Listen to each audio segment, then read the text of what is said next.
Interesting comment আর কি, যে comment করছিল যে সে ভিডিও দেখতে দেখতে যাইছিল দোকানে, তো সে বলছিল যে আকিস বিড়ি কিনতে মানে যাইতেছিল, তো মাঝখানে সে সিদ্ধান্ত নিল আপনার ভিডিও দেখে সে নাকি গাঞ্জা কিনতে যাবে। এটা কেন? সেটা আমি কি করে বলবো? গাঞ্জা খেলে কি হয় আমি তো জানি না। গাঞ্জা খাইলে নেশা হয়? আচ্ছা, আপনি কি দেখে কি নেশা হয় তাদের নাকি? সেটা আমি কি করে বলবো? যারা আমাকে দেখে তারাই তো জানে। আমি তো আমারে দেখলে নেশা হয় না।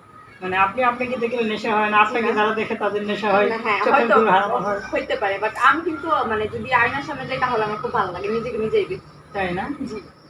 আচ্ছা, যাই হোক, তো গাইস এই হলো বিষয়। তো আজকের ভিডিওটি জাস্ট আপনাদেরকে দেখানোর জন্য করা হয়েছে যে আপনাদের পরিচিত সাবিনা সে শাড়ি পরে চলে আসছে আজকে আপনাদের সঙ্গে দেখা করার জন্য। জি না, আমি ওনাদের জন্য দেখা করার জন্য আসছি। আজকে যে আসবো বাট আপনার সাথে আমার রাস্তায় দেখা হবে সেটা তো আমি কখনো ভাবিনি। ও যাই হোক, আমার মিস্টেক, মানে হঠাৎ করে দেখা হয়ে গেছে, ভাবলাম যে আপনাদেরকেও দেখিয়ে দেই। যাই হোক, সবাই ভালো থাকবেন, সুস্থ থাকবেন। আসসালামু আলাইকুম, আর ভিডিওটা সবাই শেয়ার করে দিবেন।